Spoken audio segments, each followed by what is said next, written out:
Il y a présentement des consultations sur une nouvelle politique nationale de soutien à domicile. Québec veut présenter une vision claire d'ici décembre prochain. Il y a plusieurs organismes qui y vont de suggestions pour réformer les soins. Si on parle de soutien à domicile, selon les dernières données disponibles dans le tableau de bord du ministère de la Santé et des Services sociaux, en date du printemps dernier, il y avait plus de 16 650 personnes qui étaient en attente d'un premier service de soutien à domicile. 30 des aînés renoncent à demander des soins à domicile en raison des démarches administratives. Ça, c'est selon un rapport du ministère de la Santé et des Services sociaux. Et selon l'Institut national de santé publique, 65 des aînés québécois se heurtent aux obstacles administratifs qui sont complexes, selon eux, pour accéder justement aux services de soutien à domicile. On le sait, il y a de plus en plus de voix qui réclament des changements. Ces gens-là souhaitent être entendus. C'est le cas de l'Association québécoise des retraités des secteurs publics et parapublics, l'AQRP.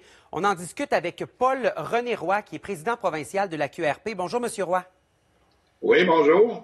Alors, qu'est-ce que vous pensez des chiffres que je viens de montrer, notamment sur les obstacles? Ça semble compliqué d'avoir accès ou de faire des demandes pour les services de soins à domicile?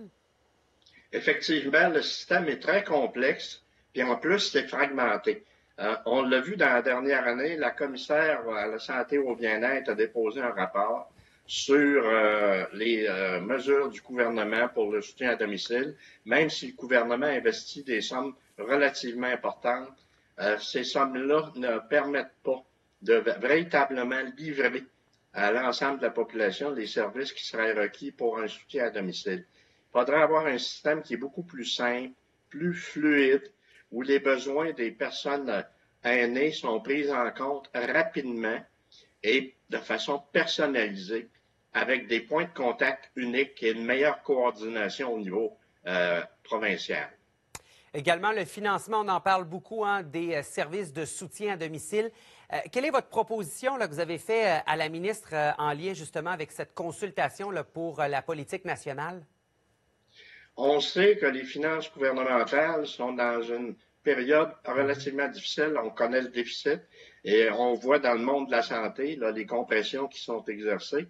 Donc, on pense qu'effectivement, il va falloir que l'ensemble de la population contribue à sa façon à la mise en place d'un véritable système de soutien à domicile, et ça en fonction du revenu. Plus on est à un revenu élevé, plus on devra contribuer à l'intérieur de ça. Et quand on a un faible revenu, ben on serait exempté ou à tout le moins avoir un montant très symbolique qui pourrait être versé pour avoir accès aux services. Parce qu'avec la situation budgétaire, on le sait, dans le contexte actuel, ça va être excessivement difficile d'obtenir des sommes supplémentaires. Donc, il faut travailler d'une part sur la productivité, donc l'organisation des services, et d'autre part des sources alternatives de revenus pour être capable de mettre en place un véritable système de soutien à domicile. Est-ce que vous craignez la création d'une nouvelle structure pour les soins à domicile? Parce qu'on parle beaucoup de réorganisation dans le réseau de la santé et ça amène souvent d'autres structures. Est-ce que ça, c'est un élément sur lequel, il faut faire attention, selon vous? Oui, je pense qu'il faut faire attention. Nous pensons que nous avons, dans la structure actuelle, ce qu'il faut. Nous avons les CIS et les CIUS qui sont répartis sur le territoire, avec les CLSC qui en font partie. Et les CLSC devraient revenir à ce rôle-là, de véritablement point d'ancrage, là où les services seraient véritablement adaptés, personnalisés et coordonnés au niveau régional et non pas simplement au niveau centralisé provincial.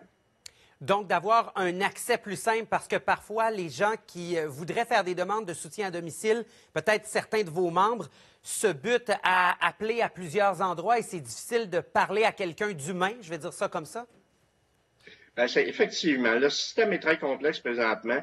Ça fait beaucoup peur.